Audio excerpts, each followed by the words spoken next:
Good afternoon, everyone. Welcome to session 1 of Fire Ants Unearthed, the first in a series of Fire Ant Deep Dives. Today is designed to provide you with an overview about fire ants, which will be subsequently in more detail over subsequent sessions. I'd like to start by acknowledging the traditional owners on the land on which we're meeting here today. For us, it's the Yagara and Turrbal people, and pay my respects to traditional owners of the country, and I recognise their continuing connection to land, sea, waters and sky, and pay my respects to traditional knowledge and their culture, their elders past and present, and commit to ongoing reconciliation. We're very excited to be presenting this session of today. And as I said, there will be subsequent ones, which we hope you'll join into as well. We've got an action-packed agenda today. We're going to start off with just a little bit of a refresher about fire ants and the importance of looking in your local area and helping us in the eradication program. We'll talk a little bit again about fire ant impacts, what we're doing to eradicate fire ants from Australia by 2032, give you an insight into our eradication treatment, and then we'll have some opportunities for you to give us some questions and answers. Okay, we can start off. So what are fire ants? Fire ants originate from South America across a whole range of areas. They have natural predators and they also have a low human population in their areas of home. Unfortunately, Australia is perfectly suited to fire ants, and that's what makes them such a significant threat for us. As a matter of fact, one of Australia's greatest biosecurity threats. Internationally, they're recognised as a global super pest, and around about 97% of our country will be susceptible to fire ant infestation if we don't achieve eradication. That's why your assistance with us is so critical. They are a highly invasive species. Ants are acknowledged globally as one of the hardest to eradicate, and this one is one of the world's worst. They are extremely deadly for humans and animals. They have no natural predators here in Australia. So identifying fire ants can be a little bit tricky at first, although for those of us in the program, it's actually second nature now. They are copper brown, and unlike a lot of our native ant species, they range in sizes within the one colony, anywhere from 2 to 6 millimetres in a single nest. They are extremely aggressive in behaviour and swarm when disturbed. If at any point you actually identify them, you can actually determine that they probably are fire ants by the actual aggressive nature that they display. Fire ants are also able to actually set up their colonies in a whole range of different areas. They prefer some really nice warm places. You'll often see them facing towards the sun. They like open areas. They like being under objects as well, or near infrastructure. In reality, though, we've proved that they actually can pretty much adapt to any environment. So we need you to be vigilant across all areas of your local community. What we do find, however, is that their nests are really indescript. They actually have no entry or exit points, and they actually look a little bit messy, often like a bit of a teenager's bedroom. So we actually find them in a whole range of different spots, and they love to be near concrete, love to be near infrastructure and places that they don't get disturbed by humans. So I'll just play a video for you quickly. This is one of the characteristics of fire ants. You'll see as soon as the nest is disturbed, they swarm out profusely. One of the characteristics of fire ants is that they will continue to actually head towards whatever has disturbed the nest. Another characteristic of fire ants, and we'll see it in the next slide, is that they actually have an ability to move the queen to safety as soon as there is any type of disruption. Unfortunately, you can tell by the rate at which they come out of the nest that actually small animals, small children, or people with mobility problems are highly susceptible to the mass stinging. So if we have a little bit of a dive into the nest structure itself, you'll see that they're quite sophisticated in the way they form their nests and manage their colonies. They have quite sophisticated foraging tunnels. They can expand across great lengths of distance. The mound itself will act as a little bit of a temperature control mechanism for them, and we'll see that they build up in periods after rain, or when it's cold. They also have a whole range of different chambers within the nest itself, which enables them to move the queen to areas of safety if they are disturbed at all. And they'll also have an ability to take different ants away if they are sick at any point. So they are very sophisticated in the way they manage their colony through their ant mound structure. If you are near an ant colony and you do disturb it, we actually suggest that if you do so, please make sure you stand back, and please don't encourage young children to be involved in the disturbance of fire ant nests. So within the fire ants themselves, we probably have seen in TV that they are very good at actually spreading on their own. A lot of popularity has come to watching them raft across different parts of the water, and they can fly up to 5 kilometres as well. The biggest threat, however, to our eradication is human-assisted movement. One of the reasons they are acknowledged as a super global pest is because they are extremely sophisticated as a hitchhiker pest. There are a whole range of materials that they can build in and lay actually quite secret in, and they move quite significant distances. And they include things like soil, hay, mulch, and manure. However, one of the things we are actually asking people is for vigilance across other non-traditional carriers as well. And the recent detection we encountered in central Queensland through bricks is a good example of their adaptability to actually take organic material into non-traditional carriers and move.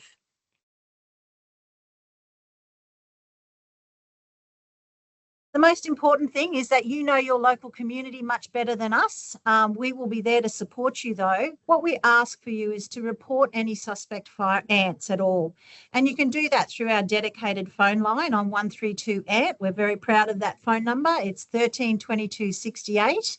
It's open and accessible 24 hours. And we'll ask you a number of little questions when you do report fire ants. We may ask you to give us a description. We may ask you for any photographs that you've taken on your phone, for example, and we may ask you some location questions as well. We will also ask you about if anyone has been stung, and that might be a human or a livestock, or it may also be your domestic pets. And that's a really important aspect for us because under our eradication program, we prioritise those ones where people have been stung and there has been a harm. If we move now, I want to specifically take you into some discussion about some fire ant impacts and why it's so critical that we actually eradicate, with your help, this particular global super pest from Australia. As I mentioned a little bit earlier, independent projections and climate modelling suggest 97% of Australia is suitable for fire ant infestation. The recent adaptability of this particular super pest has actually demonstrated that this may even be higher. Under our legislation in Queensland, we have a very significant piece of legislation called the Biosecurity Act. They are designated as a Category 1 restricted pest. We actually have got independent assessments, but we've also sadly recorded our own documentation here in Australia about the devastating impacts they have for our health, our environment, our economy, and our way of life. I'll take you through a few more in relation to some human health impacts. As I mentioned, and as you saw through the imagery that we showed you earlier, fire ants are highly aggressive. They swarm collectively and attack collectively. Their venom builds up in the body, so that means that they actually can produce severe allergic reactions, particularly if you are repeatedly stung. At the moment, there's an independent projection that suggests they're around about 3 times as likely to cause anaphylaxis than bees. They grasp their victims with the front pincers and actually sting repeatedly until their venom sac is empty, and they do this collectively as well. The stings themselves cause quite painful burning and itchy sensation, followed often by quite strong blisters. I myself have been stung a number of years ago, and to this day I still remember the pain that it caused and the shortness of breath that I experienced as a result of that sting. If we move to environmental impacts, again, independent projections and based a lot on what we've seen internationally, but now sadly again through a lot of the direct evidence we have in Australia, we anticipate that 45% of our birds, 38% of our mammals, 69% of our reptiles and 95% of our amphibians will be actually susceptible to fire ants. And that's through direct predation on their nesting processes, or through the ecological change that they create. Invertebrate communities are also at risk of displacement and through direct predation. We've seen that as an unfortunate example in the United States as a result of the Texas horned lizard, who've experienced quite significant threatened populations as well as local extinctions as a result of the fire ants. And what we know in Australia is that despite its being quite small, this particular super pest will actually level more consequences for Australia than a whole range of those notorious invasive pests that we experience now, such as cane toads, feral pigs, and feral cats put together. Here's some data for you that came out of an independent cost-benefit analysis conducted by Central Queensland University in 2021, which actually put a dollar figure on what it will mean for Australia if eradication does not succeed. Again, these figures are quite big in their actual magnitude, but what it really means is that these ants will actually jeopardise food security and the cost of putting food on table in everyday households. It will also increase your everyday costs of maintaining your lifestyle, of having an outdoor area that's safe for you, your families and your pets to enjoy.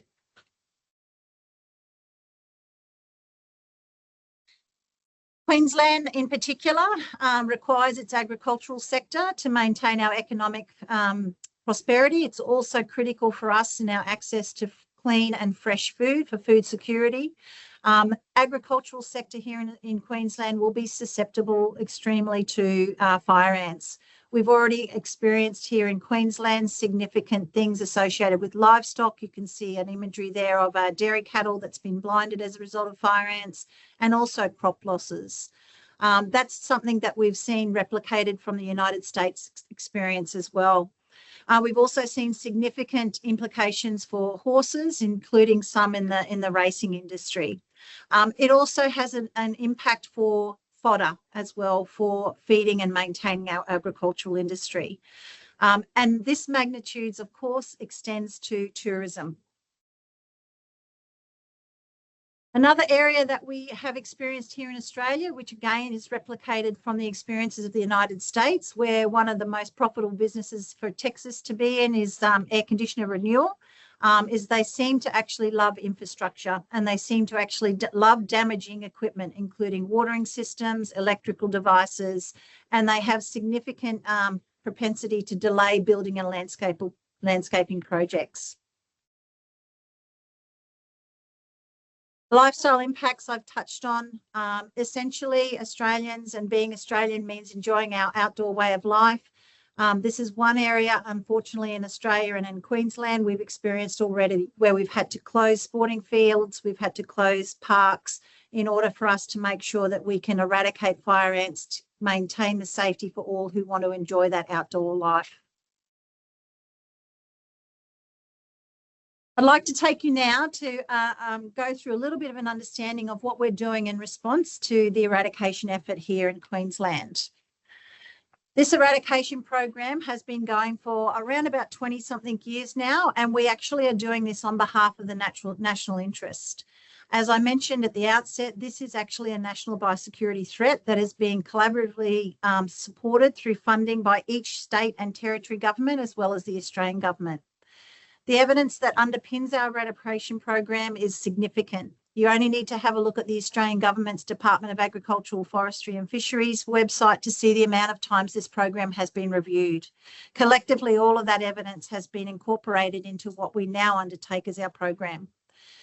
We are oversighted by a technical expert group, which comprises of representatives right throughout the country, and we also are accountable to a national management group, which is headed by the Australian government's Chief Biosecurity Officer.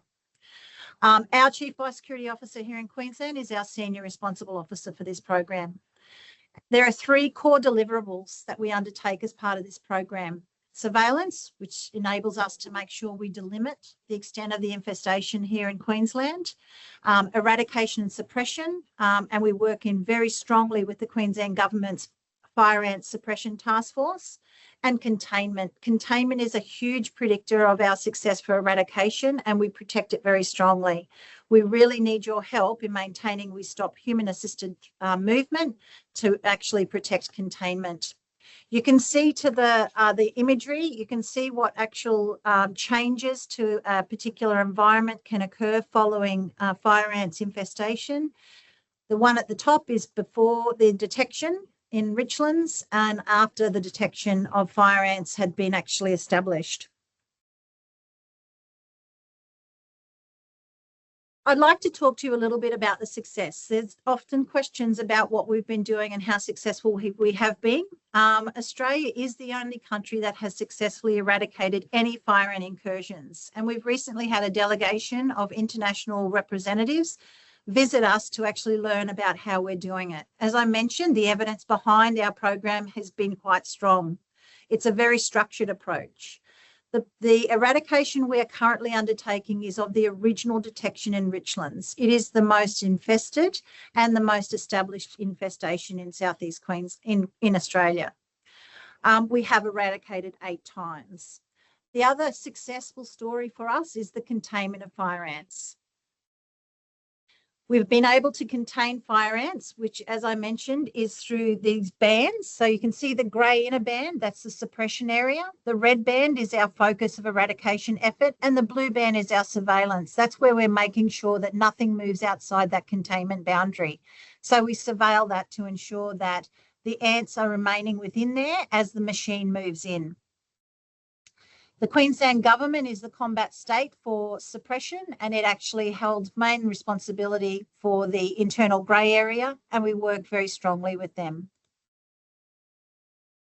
Our plan is to actually continue to move in, maintain the containment and move in our eradication into the suppression area. And you can see it will actually move in until ultimately it pushes them out to the ocean, we like to say. This will be the final amount of treatment in 2032. After 2032, we ask people to remain vigilant, and we will continue to surveil to ensure that we've got every single ant dead to make sure Australia is protected from fire ants. You'll see today, this is our plan at the moment and where we're moving. We're treating in the orange area. We have actually started to successfully move inwards already because of the ability to treat through aerial capabilities across the orange area that is currently marked.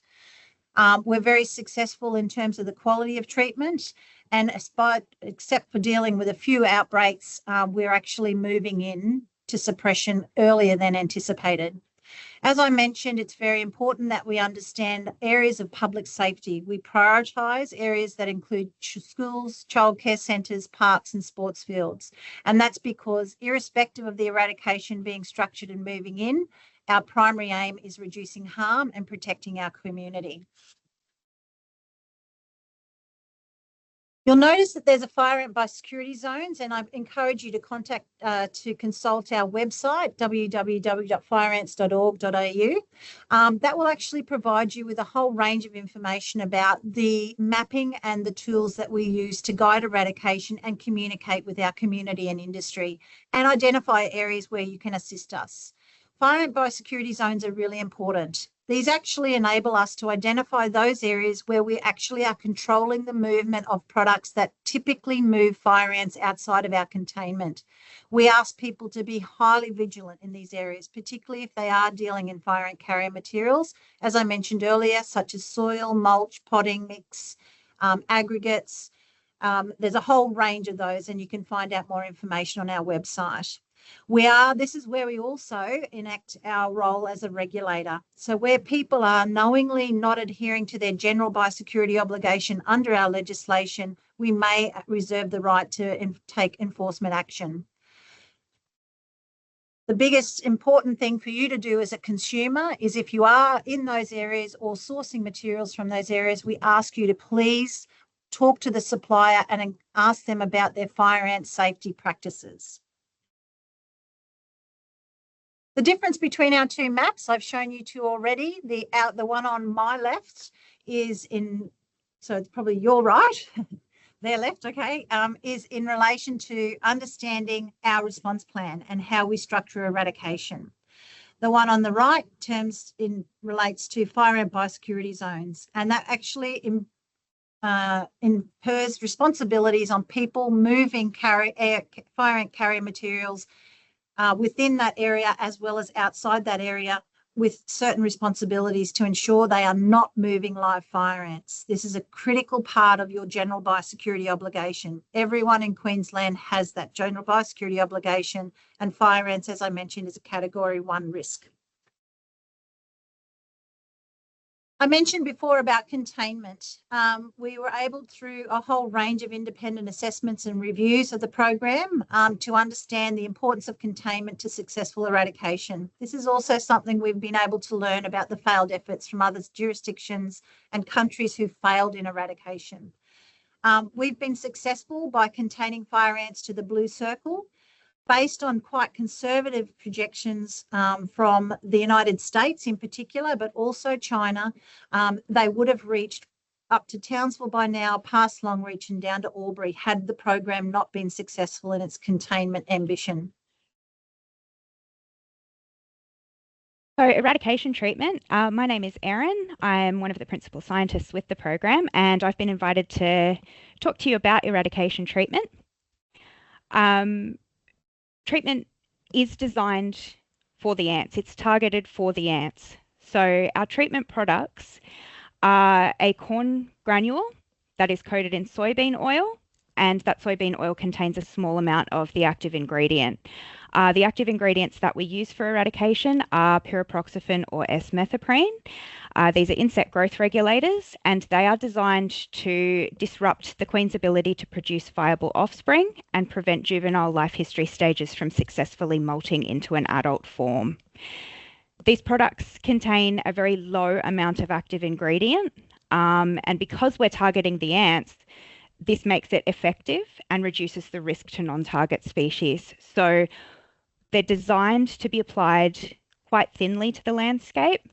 They leverage the foraging behaviour of an ant colony, where individual foragers will come out and collect the individual granules, and they'll consolidate that concentration inside of the colony. So that behaviour actually reduces the risk to non-target organisms and makes it more effective as a treatment for ants. The soybean oil that is coated on the treatment granules it acts as a food attractant, so it reduces the likelihood that ants that don't prefer high oils in their diet and a protein-rich diet reduces the risk that those species are going to be inclined to find those granules a tasty option. When we're looking at the total amount of product that is actually put onto the ground, if you've got a 1 hectare property, we're looking at putting 2 kilograms of product to treat the ants. Within that 2 kilos of product, you've only got 10 grams of active ingredients. So it's actually a very low amount of product that's going onto the ground. One thing that is very important about these products is that they're actually not lethal to adult ants.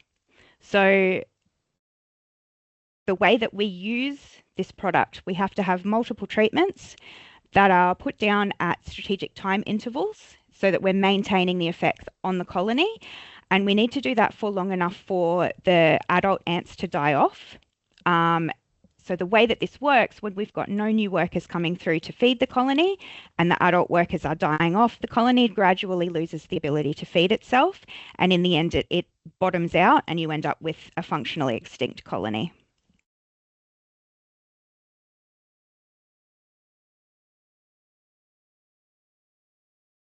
The way that we deliver treatment, we've got a few different options, and depending on the size of your property is going to inform us as to what type of application method we need to use. So your smaller, more urban areas will be treated with a handheld spreader by our field teams. The larger your property, the larger the tool that we use to get the treatment on the ground. So utility terrain vehicles or UTVs are also used to apply treatment in areas that are too large for our field teams to be able to cope with on the day. We've also got drones and helicopters for those much larger properties. So where we're exceeding the capacity of handheld spreaders used by ground teams and UTVs, we're looking to employ drones and helicopters to help us out. On the day of treatment, what you can expect is our field officers will arrive and visit your property. Please allow them access. If you allow them access, they can get in, they can do their job, and then they can get out and leave you to your regularly scheduled day. For urban properties, the field teams will come in and do the property with the handheld spreader. If it's an aerial treatment that is required, our pilots will distribute the treatment as per the plan that they're given.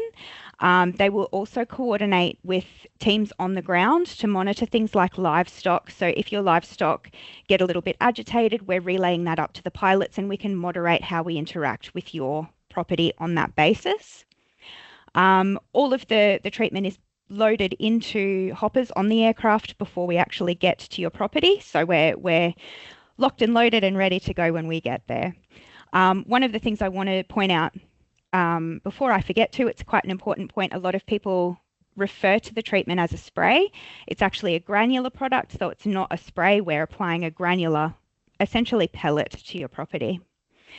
After treatment, we need to make sure that the fire ants have enough time to collect the treatment product. So we generally recommend avoiding disturbance to your property for around about 48 hours. At least 24 hours is best practice. Some people find the 48 hours a bit too constricting. If you can manage the 48 hours, that's even better. We also recommend that if you've got free-ranging poultry, that we pen them for 24 hours. That's less about the chickens getting hold of the treatment and more about allowing the ants to collect the granules without a giant chicken coming and standing on them, because having a chicken interrupt your foraging behavior is not ideal.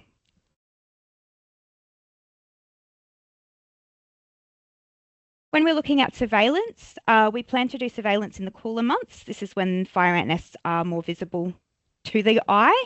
They like to build those mounds up to thermoregulate their nests and keep all of the juvenile life history stages nice and warm so that they're developing properly.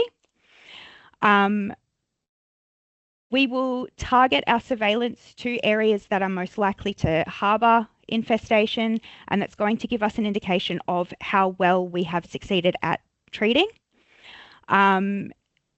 Usually we're looking at running surveillance for up to 5 years after we've finished eradication, because we can't be everywhere all of the time.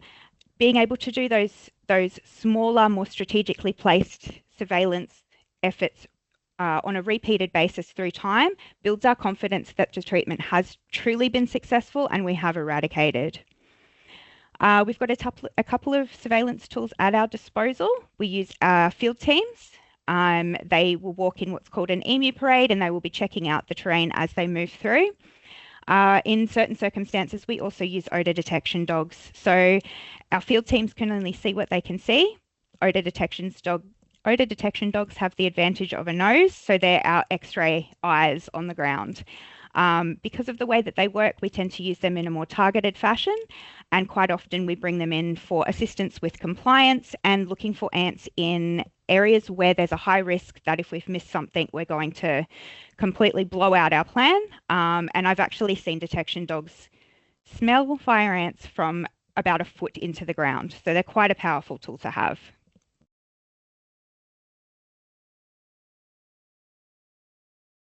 We mentioned before that there's a general biosecurity obligation. So under the Biosecurity Act, everybody has a general biosecurity obligation, or GBO, as you'll hear a lot of us say, to manage known or expected biosecurity risks which are under your control. Now that you've had this training, you have a reasonable knowledge of what's going on, and it is very important that if you do find something that is suspect, to report it through to the program. You can do that 24 hours a day at fireants.org.au or by calling our 132 ANT number. It is best, if you do find something that you're a little bit sus on, to please get the report in within 24 hours of making that detection.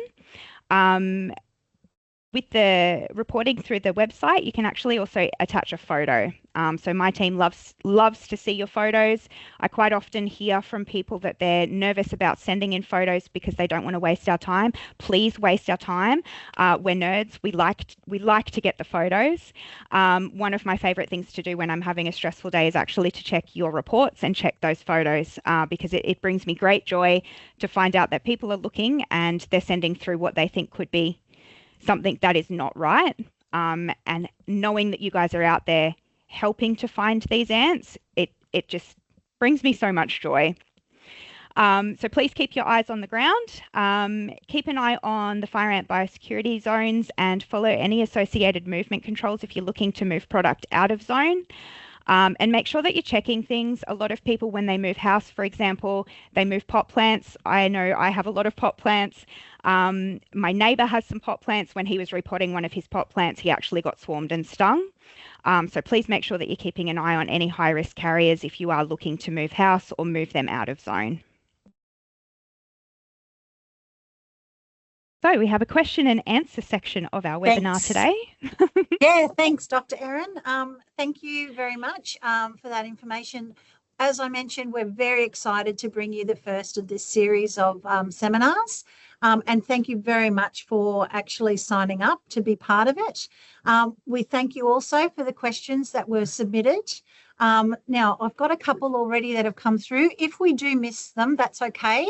We will actually be addressing some of those in future sessions as well. And at the end of today, there will be a QR code, and we are very keen to understand if there are actual areas of the fire ant eradication program or our treatment approach that you would specifically like a deeper dive into. So please feel free to nominate those for us. So I'm going to put Dr. Erin under the microscope now and ask you some questions that have been submitted from our community. So, Erin, if my property has never had fire ants, why does it still need to be treated? That is a fantastic question, and it's one we get a lot. Something that is really important for people to understand is that we have identified the place where we need to put our treatment down based on the biological spread risk that is associated with this species.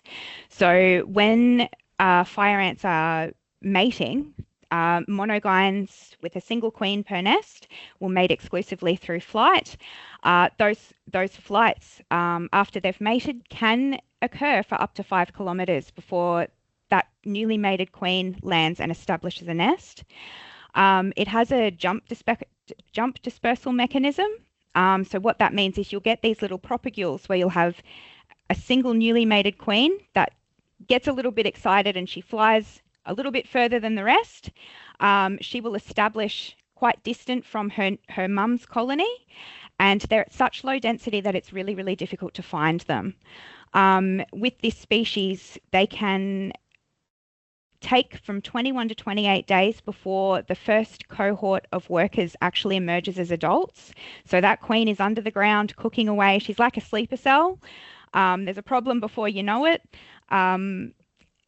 Then, depending on the season and the time of year and what your environmental conditions are, it can take up to 6 months before a nest really becomes visually obvious on the landscape. So these ants, and we know this through bitter experience, particularly in drought conditions, when the ants go deep into the ground, it can look like that there's no problem on your property, but they're actually there, they're just not particularly visible. So we do need to treat every property, if it's practicable, within the risk zone based on that biological risk.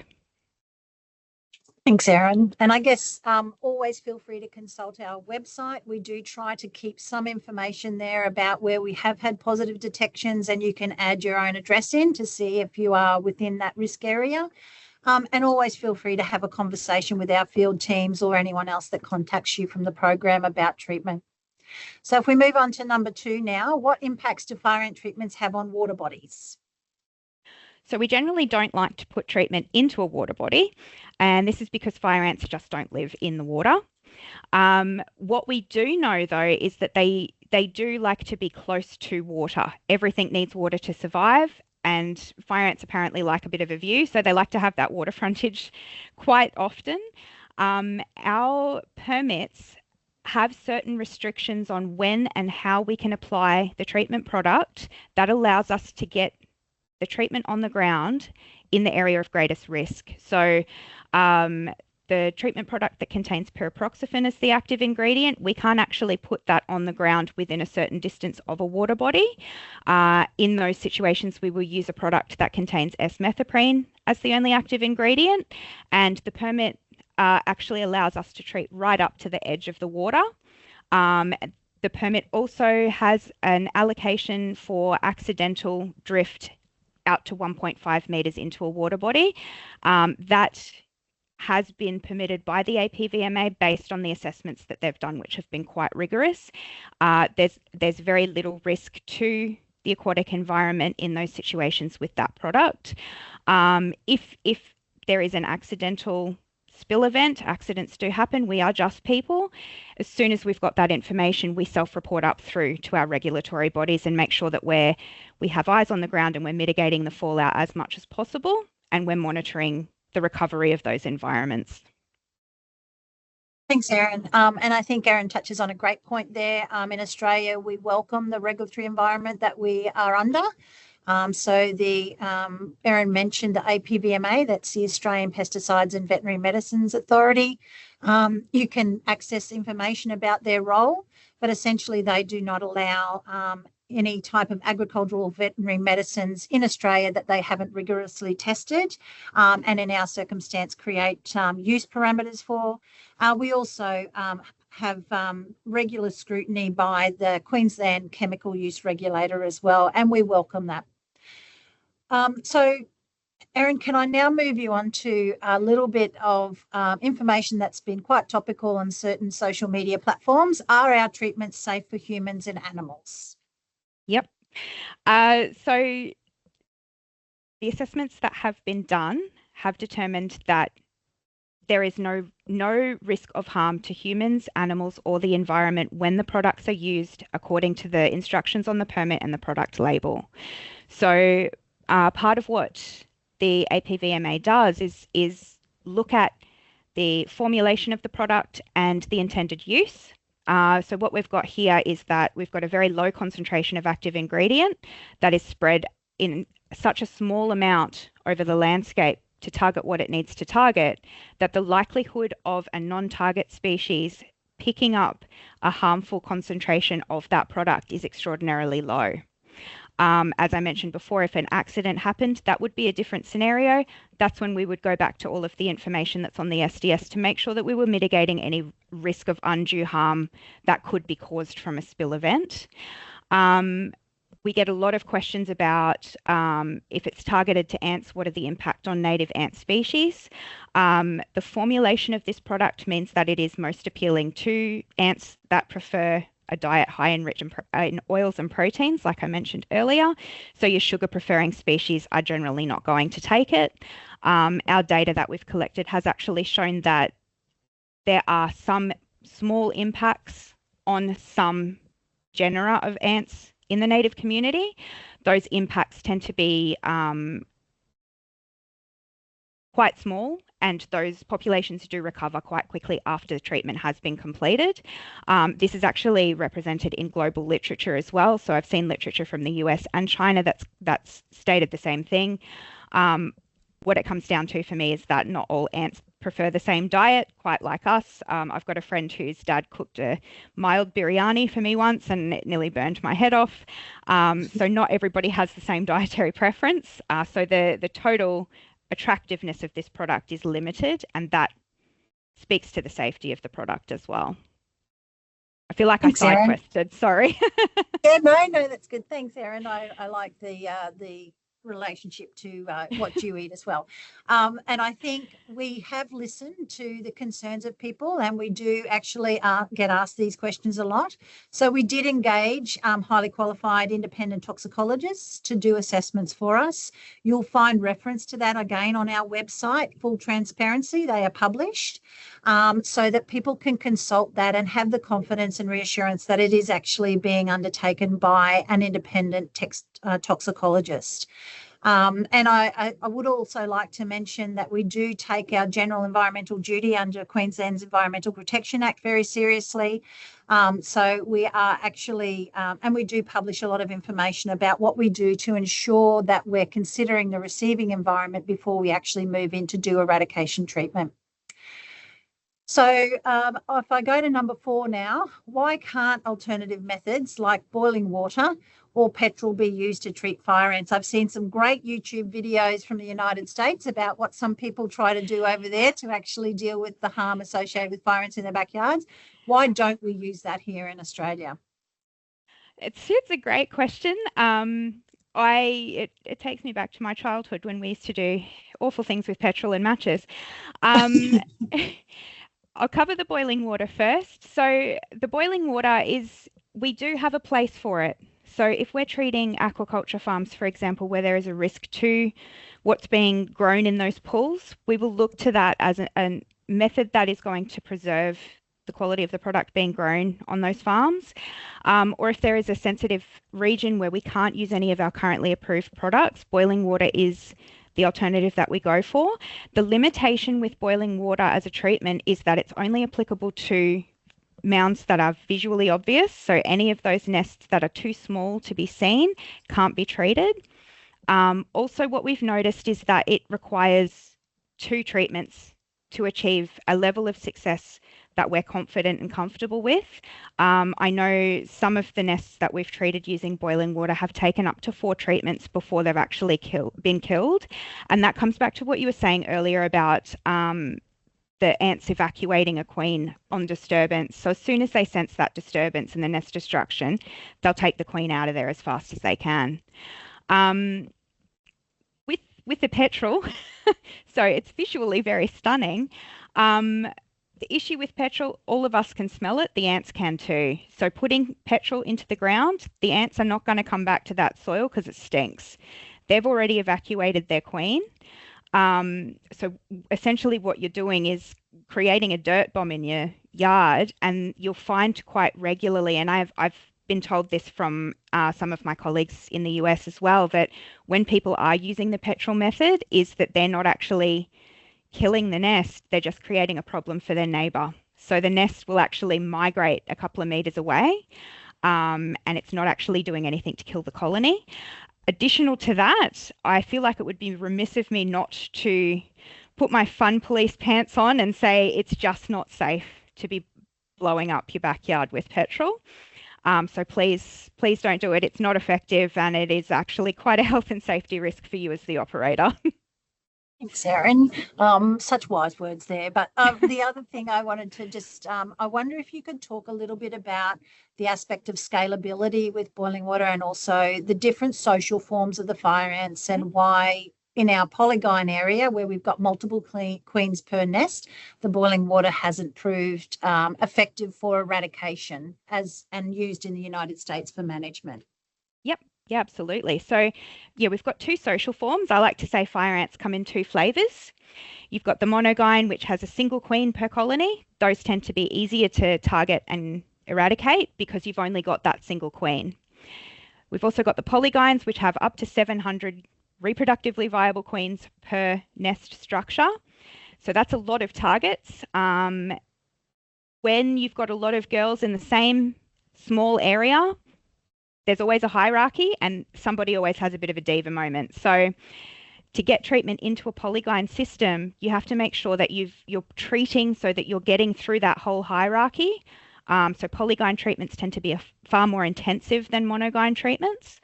They also spread differently to monogynes. So monogynes will spread through flight, polygynes will spread through budding, where somebody has an argument with somebody else in the colony and they will move with a few workers to a little cubby house next door and they will start their own colony.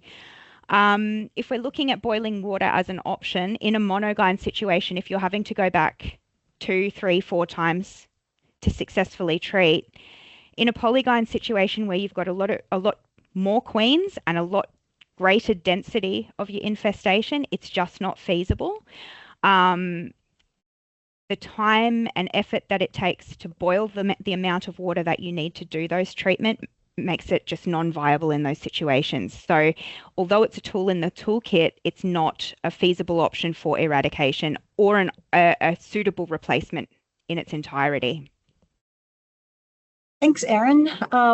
Okay, so the final question here, and don't forget, if you do have any more, you can add them into the chat at the moment, or we can actually push them to another series as well, is the program has been around for 20 plus years.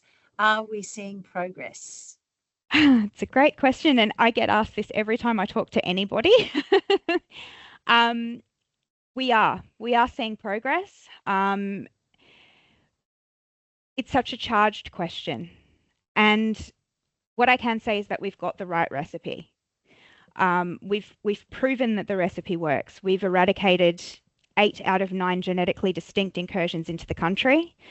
So the recipe is right. There's certain constraints that we do face. We've, in the past couple of years, had an unprecedented amount of rain. Australia is not known for its rain. We're sort of feast and famine. We've got floods and drought, but not consistent good rain conditions like what we've had for the past few years. And that's created some optimal habitat for fire ants to establish in. So it's not obvious at this point, but we have made the progress. And I think, as you mentioned earlier, we're starting to move that eradication band in. The more data that we collect through our surveillance this season, particularly, I think is going to help us to demonstrate the success that we've had. What we're also seeing is that the data that we're getting from Australia helps us to moderate our treatment strategy. So we're engaged in adaptive management. As new data comes to light, we're shifting and changing so that we're matching what the data is telling us. So now we can treat year round where we couldn't previously because our understanding of the situation was different. The data is now showing that treatment is successful year round. That allows us to catch up with certain things like when treatment is reduced, or that we have constraints with treatment because it's raining, for example. So it opens the scope for us to be able to do more things more effectively in a way that gives us confidence that, yes, we can actually get this done regardless of what the situation is outside. Thanks, Erin. Yes, we are the only area in the agricultural sector that doesn't like to see rain. It's an interesting sort of position for us to be in. And I think the other thing to mention is that our success in containment is a massive success. It is very difficult to contain any ant species that is invasive, let alone this particular one. So I think we're finished for today. Thank you again. We've been very excited to bring you this first series in our series of the fire ant programs deep dives. This one was a set the scene one.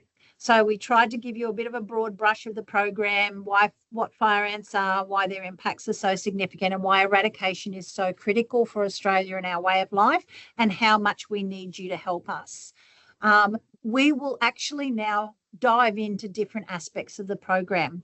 So we're very keen to hear your feedback. There's a QR code on the screen. Please actually nominate additional areas that you'd like us to talk about. Any types of additional questions as well. We are all, I think Erin mentioned before, we're all sort of nerds. We all love to talk about fire ants. We all really actually live and breathe this. So we really are keen to share information and to also counter or provide some counter arguments to some misinformation that we believe has been pushed through certain areas across the social platforms. As I said, if at any point you'd like to have a discussion with different regulators, you can go to the APVMA website. You can have a look at the Australian Government's Department of Agricultural website as well. They have information about the program. You'll see on our site we have a whole range of resources for you, including those assessments through independent bodies who've actually looked at the program and aspects of it. I encourage you to do that, and I encourage you to keep participating in the program and asking us the questions. We really need you. We really appreciate your vigilance, and we really thank you for letting our field teams in. We all understand that your home is a critical, biggest part of your family, and it's your castle. We respect that. So please actually feel free to talk to us about what it is we're doing and why it's so important for yourselves, your families, your pets, livestock, our businesses, and our way of life. Thank you very much. Stay up to date with the aspects that are up on the screen. There's some great good jokes that come up on our Facebook site. So please participate and please feel free to engage with our Fire Ant website. Thank you. Have a great day. See you later.